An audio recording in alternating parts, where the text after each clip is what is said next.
Man, listen to me. Stevie J was in the car with us when Big got brother. In the car behind us. I sold a chain that weekend to Stevie J that he didn't even pay me for the cross on it or nothing. You know what I'm saying? He gave me half the money. He took that same chain that I sold him, brother, and gave it to Faith the night that Big died, talking about he was giving it to Lil Chris. He didn't even own the chain at the time. Diddy's been the party guy forever. Yeah, no, facts. Forever. Now, the music industry, not just Diddy, but the rich and famous, they love coming over to, this is their playground, is the music industry. Because the women singing are the highest trophies. The men rapping are the highest trophies. You know what I'm saying? Yeah, there's other good-looking women out there, but they're not her who the world is going crazy over. Rich people like to see, rich people don't really like women, you know, like this beautiful woman, like, but to them, they want somebody that the world yearns for. So they want stars. So the music industry now has been exposed because those rich, you don't think, forget about the artist who's on tapes. What about the politicians and the politicians' nieces and nephews and sons and brothers? Because everybody wants to go to a party. Well, and let's remember, you're going to have at least one witness and probably a parade of witnesses of black females who are going to claim that they were victimized by Diddy. And so in order to give sort of a human face to that, maybe suggest that that's not the case, that it makes a lot of sense. I mean, the jury is finding cues in every piece of evidence, but also who's representing him. And if they just have a bunch of white folks sort of defending him, all those black female alleged victims maybe they're gonna look like they're being targeted by his high-priced legal team. We're talking about Stevie J. Yeah, the Grammy-winning producer, reality TV star, and longtime friend of Diddy. Now he's caught in the middle of a storm. Why? Because Diddy's ex-bodyguard, Gene Deal, is spilling tea like never before. And according to him, Stevie J may have been doing some very questionable things at Diddy's infamous parties. Let's start with some background. For years, rumors have followed Sean Diddy Combs like a dark cloud. Secret parties, strange behavior, lawsuits. And now it's all starting to come out. Over 100 lawsuits have hit Diddy. Some are about money. Others, way more disturbing. We're talking trafficking, racketeering, but the real plot twist? His former bodyguard Gene Deal is dropping bombs in interviews. This man saw everything. And he's naming names. One of those names, Stevie J. Right now, we are live at the Sleazy J's event, pop-up event in Atlanta with the man himself, Mr. Stevie J. How are you? Very well, thank you. Yes. So you look amazing tonight, first of all. I appreciate it. You're all blinged out. You got the brooch, the ring. So how excited are you? I know this is a thing you've been working on. How excited are you to have this event tonight? Well, it feels great to, finally have a dream come true, to open up pop-up parties for people to come and dance and have fun. And, a lot of times people forget where I came from as far as musically, how many records I've sold, over 100 million records, and how many Grammys I have, and how many instruments I play. So tonight I wanted to show them. I gotta ask you, of course, the trial's coming up with Diddy. Free the guy. Free the guy. I know you said you think he's cleared of all charges. How do you think it's gonna play out? I mean, I didn't say that he's going to be cleared of all charges. I said let the court, dictate what it's going to be. But he can't even say he's going to be cleared of all charges. Not even Stevie J can say that, honey. I just feel it's a lot of it's just a lot of attached to it. You notice those 200 cases from that lawyer from, what's the guy, Busby or whatever? Gene Deal has been making appearances on The Art of Dialogue and other platforms, telling the world what he saw while working with Diddy.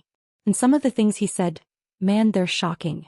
He talked about the wild freak-off parties Diddy used to throw where nothing was off limits. Gene claims these parties weren't just industry fun. They were full-blown freak shows. And guess who was right in the middle of it? Stevie J. According to Gene, Stevie wasn't just a party guest. He was part of the setup, helping organize, entertain, and maybe even cover things up. He didn't say it directly. Okay, guys, the question you need to ask yourself is, when is Stevie J gonna start snitching? because we all know that in the Lil Rod lawsuit, that was Stevie J in that video that was in that compromised situation with the white gentleman. You dig, on the video. So Stevie J was more like a play toy, like a, you know, we all know he's been broke since Love and Hip Hop. He didn't have any money, and he just happened to be living at one of Diddy's residence when it got busted. So see, that was another one of Diddy's play toy. Like in the world, they called that a, and they called that a bull. Stevie J is what you call a bull. He's the one that was doing the pitching while a lot of people was catching, including Puff Daddy, while it got filmed. You know, this is the way that Stevie J was paying his rent. So it's going to be very interesting to see if Stevie J is going to be a suspect or a witness. I'm willing to bet he's definitely going to be a witness. Have a good day. And he indulging with Diddy like that, and now he's invited to the Diddy parties. In that whole thing, if you read it, he said that Diddy said he was having a relationship with Stevie J. So all I can say is this, man. If two men lay down, how many homos get up? Two. In my book.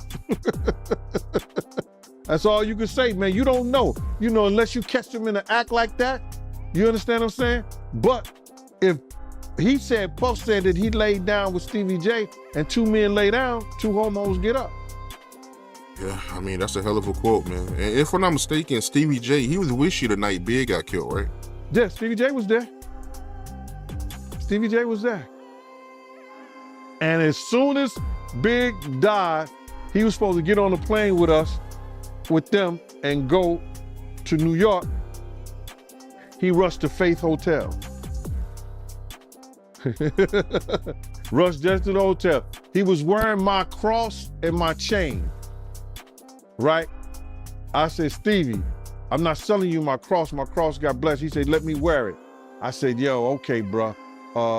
He gave me $1,500 for the chain and then never paid me for the cross. Ended up giving Faith the cross and the chain to give to little Chris Wallace. And Gene didn't stop there. He said some of these parties had people who didn't even belong there.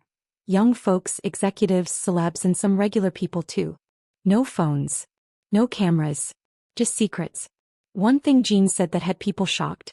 Diddy's own mother, Janice Combs, may have attended these parties. Or a relationship, whether it's physical or mental, with a mother and a son. So I'm looking at his mother and him on the couch, and both of them are getting IVs after one of the Diddy parties. Allegedly. I'm gonna say allegedly because I wasn't there and I didn't know, but they showed them both getting IVs on the couch. So my whole thing about this thing is that I'm not saying that she was ever at a freak off, she was ever at that type of party, but you can't tell me Miss Janice Combs, who was always at the regular parties, didn't know nothing about the freak off parties. This is the same dude, bruh, that used to disrespect his mother. So I seen the love now that they have for each other only on film and camera. You know, on the YouTube or Instagram or wherever they were showing it and stuff like that. But this the same guy that Kirk Burrows once told me he slapped his mother. And I told everybody, had I known he slapped his mother after I told Kirk Burrows, Kirk told me after I had straightened his out for cussing his mama out. His mother came in the limousine and he was on the phone and she said, yo, why don't you tell these people like that? And he just cussed her clean out like on some, didn't I tell you to stay out my business? And I was like, yo, I was shocked. She didn't say nothing. I said to him, I said, yo, boy, let me tell you something. If you ever cuss your mama again, I'm gonna beat the out you. You ain't gonna bring nothing but bad luck to us treating your mama like that. Gene said if she was there at 70 years old, she was just like the rest of them. The freaks come out at night. That's a direct quote. He also said she was known to date younger men. Not a crime, but in that context. Kind of weird. This isn't just a family situation anymore. It paints a picture of Diddy's whole circle. including people like Stevie J, as being part of something way deeper and darker. Now let's rewind to a different scandal. The death of the notorious B.I.G. in 1997. Biggie was killed in L.A., and it's still one of the biggest mysteries in hip-hop. Recently, Stevie J spoke on what happened that night. He made it sound like just a regular night. But Gene Deal wasn't having. Hip-hop mogul Sean Diddy Combs was on the scene of one of the most high-profile rapper assassinations in history. He launched a record label that dominated the charts and redefined the rap genre, along with a clothing line and a cable channel. If you're thinking someone should really make a documentary about his life, he's already beat you to it. Clark Kent. Clark Kent, the DJ, who was also a vice president of Motown Records at one time, said, I was in Big's room that night before he got and I asked him what he was going to do. He said, D-Rock and Puff set this party up for me to go to. You understand? I carried that stuff on my heart for years because I thought I had let him down because I thought that I could stop Big from going to that party.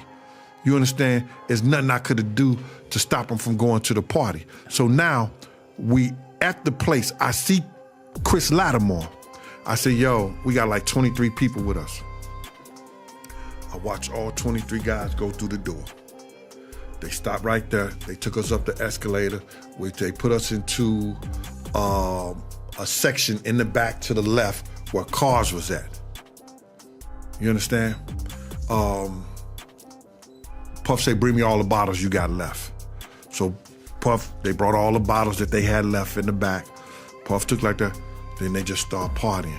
Big didn't have no smoke. He told Little C's, C's, go find me some smoke. So Little C's went and found some girls who had some smoke. They came over and they started smoking. So I'm behind Big. I'm looking at, it's a lot of bloods and everything up in there. So I take my gun and I put it behind my back, and I kept my arms behind my back with my gun out. You're standing like that?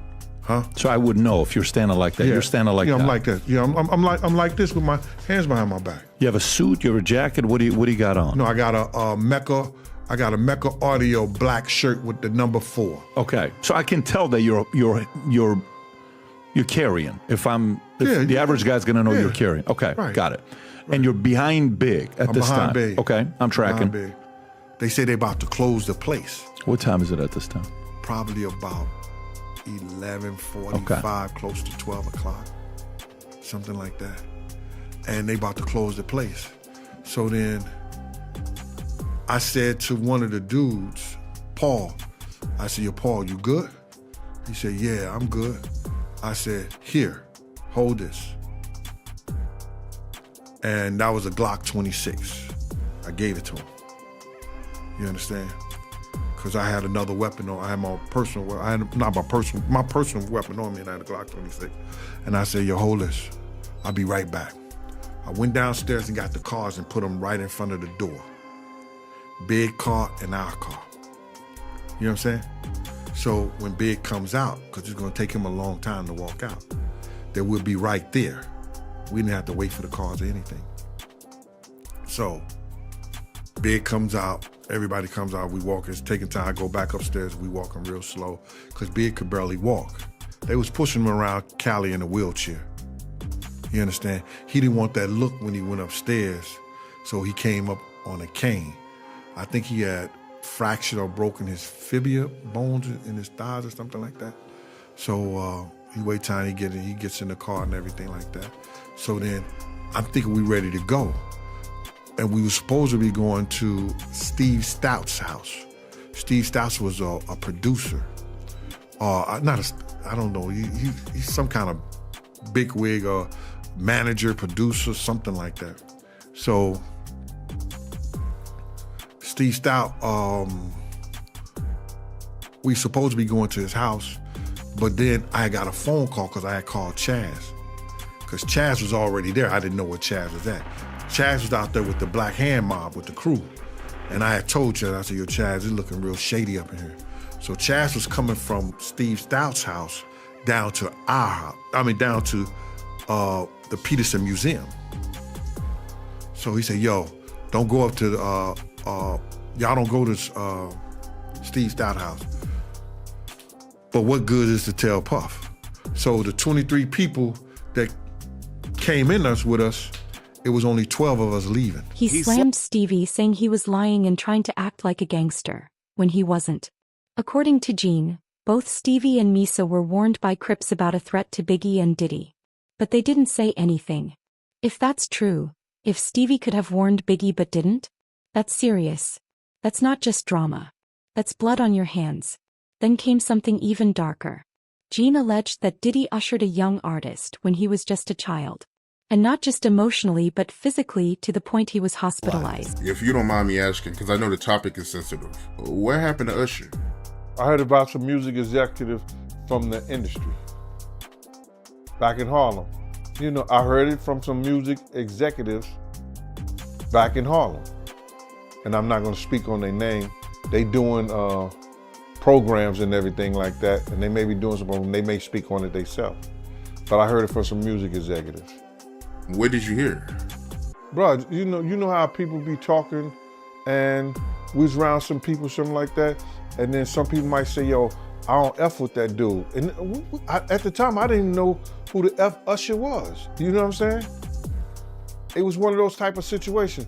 And when somebody say, yo, man, I don't F with the I'm getting out that industry and everything like that. You know, Puff sent this little kid to the hospital. How he sent him to the hospital? Man, bleeding from the and that's what was said. But I didn't even have a name for the kid at the time. Then you hear it, and that's what happened. And that's just, that's something that you heard. You don't know if it's true, you just heard it. So, and just to hear this, and this new thing where they saying that they got kids coming forward and said that he did that, man, that's crazy. And like I just said, that's just something that I heard. It's something that I didn't know. It's something that I ain't see. A lot of people want to, because Gene Deal has spoken on certain things that I've heard, I have spoken on it. But then they were just trying to say, I know. No, I'm not scared to say what I heard. And if there's any truth to it, then it's truth to it. Let them find it. Things that I've saw or things that I've witnessed and been a part of, I've said it. I'm not afraid to say what I saw or what I didn't see. A lot of people want to make up. I don't make up things.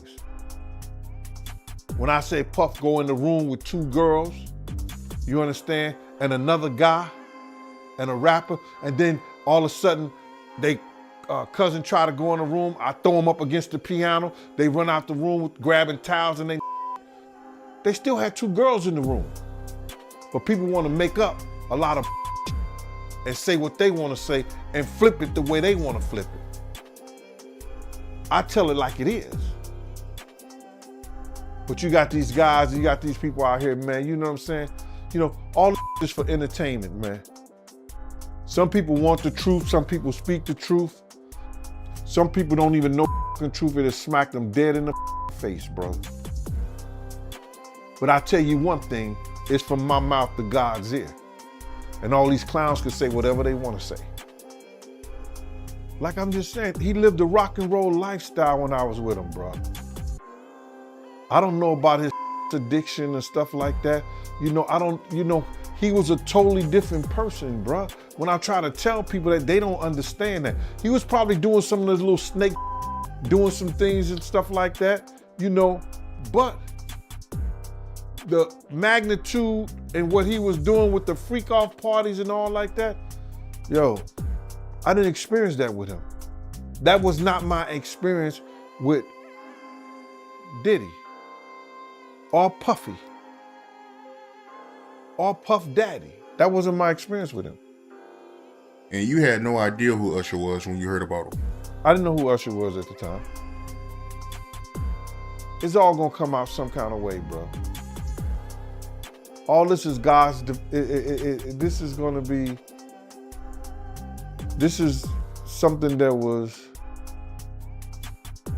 put in place, and it was designed by God, brother, for all this to happen and go down like this. Gene says he heard this from music executives, people in the industry who knew what went down but stayed quiet. Now he's putting it out there. Whether this is 100% true or not, it adds to the disturbing pattern. Diddy allegedly harmed young artists. Stevie J? He was around during that time, helping with parties, staying silent. Now let's talk about Stevie's reaction. You'd think he'd try to deny or defend himself, right? Nope. Stevie brushed it off. He told Team Z he's not wasting his time. I don't know whatever someone does in their bedroom, that's what they do. I don't got nothing to do with that. I'm just here to say that I've never seen my man doing anything foul like they talking about. None of it. All of it. I mean, you know. I've never seen it. I've known him for 29 years. And then it's like with guys like 50, you know what I'm saying? Like Uncle Tom cats like that. You know what I'm saying? It's like, now you want to put me, I don't know if y'all saw the post where 50 posted about me. Of course you guys. Yeah. You know? Yeah, I mean, 50 has been going after Diddy and everybody associated with him for months now, ever since the Cassie lawsuit. Yeah, you know what I'm saying? But, you know, you can't brush under the rug. I don't see anybody reporting about what Tatted Up Holly said about him beating her up and about, you know what I'm saying, his other baby mom saying beating her up. I just look at it as, you know, he wants to bring the black community down worse than anyone else. How is that so? I said what I said on my post, and I'm standing on that too. Now, since he didn't accept what my offer to him, and he want to continue to be a comedian, why don't you go make some movies with Michael Blackson and don't talk about it? Okay. If you don't want to fight, if you don't want to donate to charity, donate the bread to charity and fight. Don't stop being a girl and talking about dudes. I find it funny that, you know, when they first try to crucify somebody, they go through the media first, and they're just flooded with lies and propaganda. I'm not concerned about this this dude Curtis. You know what I'm saying? He's Uncle Tom, and that's just what it is. I'm gonna speak on 1,000% of what I know to be true about my guy. My spirits are up.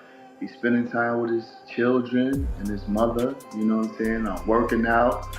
You know, he's doing very well. I've known this guy for 29 years. See, I'm not just a guy off the internet trolling. I'm a first-hand witness. He even said Diddy's doing just fine and should throw a party when he's free. Like this whole thing is some joke. But behind that confidence, people are saying Stevie is panicking. He's acting loud in public. But behind closed doors, he knows. If Gene keeps talking, his name could be tied to everything. I gotta ask you, you know, of course, you know, the trial's coming up with Diddy. Free the guy.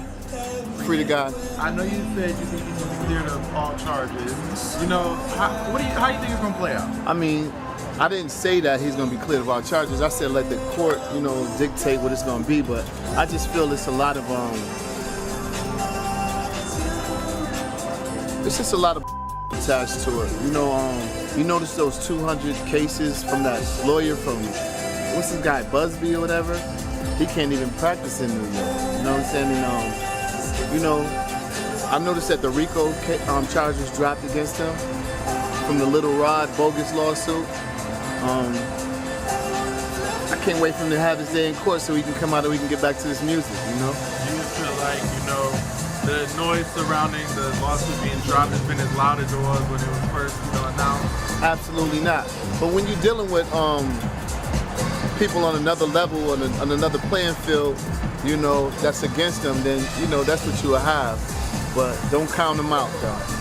When's the last time you spoke to him? About a few weeks ago. Yeah. How's he doing? Spirits up, you know what I'm saying? Of course, he misses his family and everybody, but he's willing to go through this to get to where we got to go. Okay. I have to ask you, though, do you plan on suing, you know, Lil Rod for claiming, you know, that you were in the video with them and gay porn starting the video? You know what I'm saying? Nah, he don't got no money, so what I'm gonna sue somebody that don't got no money for? Then I'm wasting money on my lawyer, you know what I'm saying? You know, for what it's worth, you know,